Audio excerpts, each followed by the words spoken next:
ओम शांति।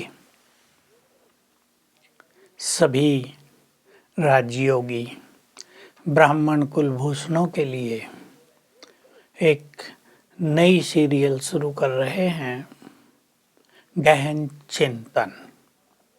इससे आपको पुरुषार्थ में गाइडेंस भी मिलेगी, बल भी मिलेगा और आगे बढ़ने के पंख भी मिलेंगे। बहुत आनंद आएगा सभी को। पहले हम ले रहे हैं व्यर्थ से मुक्ति। कई एपिसोड इस पे करेंगे और हम इस श्रेष्ठ भावना से इसको प्रारंभ कर रहे हैं कि बाबा के बच्चे व्यर्थ से पूरी तरह मुक्त हो जाएं, क्योंकि हम सभी फाउंडेशन हैं, आधार मूर्त हैं, कल्प वृक्ष की जड़ों में हैं। हमारी जो स्थिति होगी उसका प्रभाव संपूर्ण संसार पर पड़ेगा। हम व्यर्थ से मुक्त होंगे, ईश्वरीय चिंतन में होंगे। उन्होंने जो हमें ज्ञान दिया है उसको जीवन में अप्लाई करेंगे तो हमारे चेहरे पर भी अलौकिक चमक आएगी और इससे देवकुल की आत्माएं जो अलग अलग जगह बिखर गई हैं वो आकर्षित होकर बाबा के पास आ जाएंगी। तो बहुत बड़ा एक कार्य होगा। इसमें आप सभी का स्वागत है। पहला हम शुरू कर रहे हैं, ये जो व्यर्थ मनुष्य के मन में चलता है इससे एकाग्रता नष्ट होती है। मैं ऐसे कहूँ तो मनुष्य का श्रृंगार ही बिगड़ जाता है, क्योंकि जो कुछ मनुष्य सोचता है उसके हर संकल्प के वाइब्रेशन सबसे पहले ब्रेन में फैलते हैं। उसका असर सर्वप्रथम मस्तक से, चेहरे से दिखाई देता है।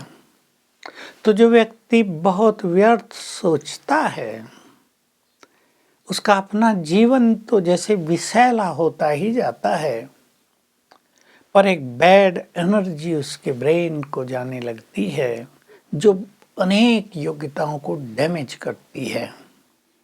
आज के समय में व्यर्थ बहुत बड़ी समस्या है। ब्राह्मणों को क्योंकि अवेयरनेस है, उन्हें ध्यान रहता है कि हमें व्यर्थ नहीं सोचना है, तो उन्हें पता चलता है कि हम व्यर्थ सोच रहे हैं।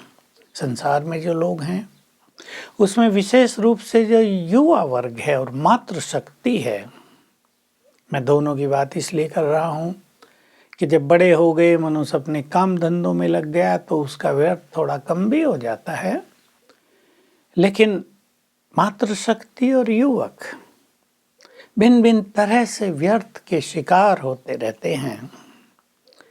इससे एकाग्रता खत्म होती है, परमात्म मिलन का सुख चला जाता है।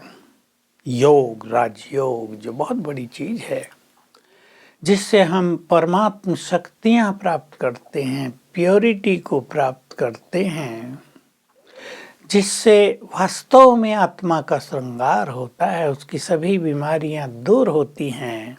वो योग फिर लगेगा ही नहीं, एकाग्रता होगी नहीं। बैठेंगे योग अभ्यास के लिए, मेडिटेशन के लिए, मन भटक जाएगा इधर उधर। इसलिए ये परम आवश्यक है कि हम एकाग्रता को बढ़ाएं, अपने व्यर्थ को पहचानें, किस दिशा में मेरा मन भटक रहा है, क्यों भटक रहा है।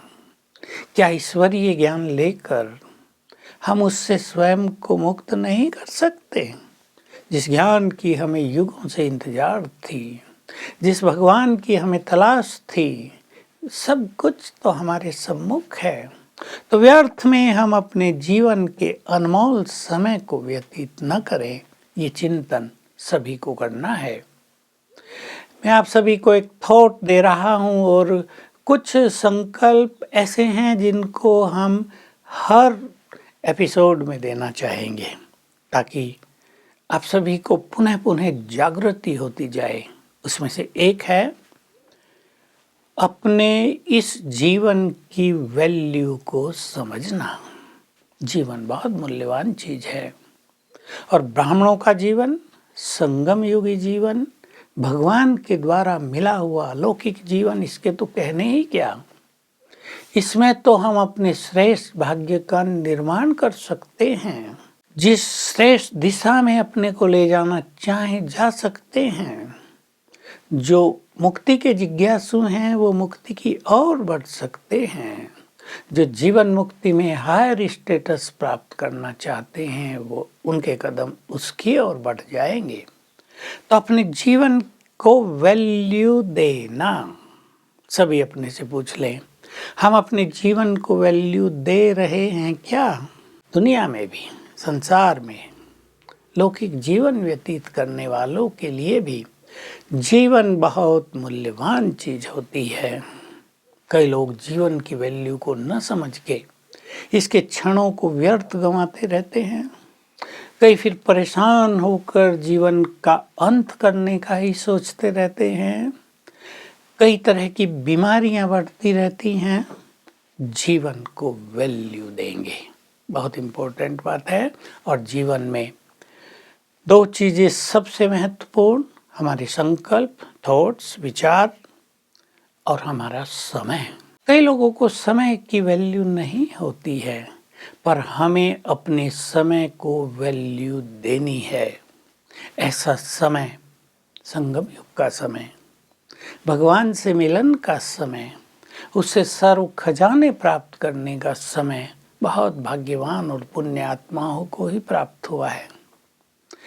रियलाइज कर लें, एक्सेप्ट कर लें, हम बहुत भाग्यवान हैं, बहुत पुण्य आत्माएं हैं, जो स्वयं भगवान हमारे घर में आ गया है, हमारी पालना करने आ गया है। कितनी वैल्यू है इस जीवन की, कितनी वैल्यू है हमारी एकाग्रता की।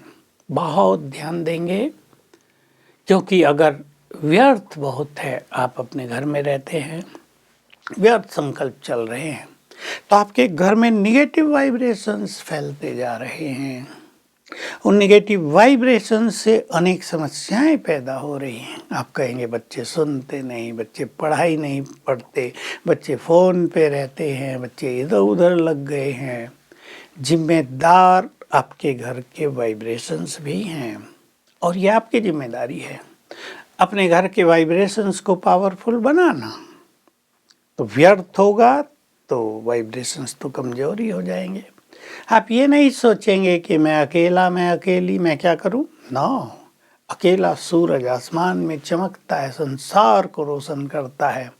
अकेली इष्ट देवी, अकेली महान आत्मा जग के कल्याण के लिए बहुत बड़ी भूमिका निभाती है।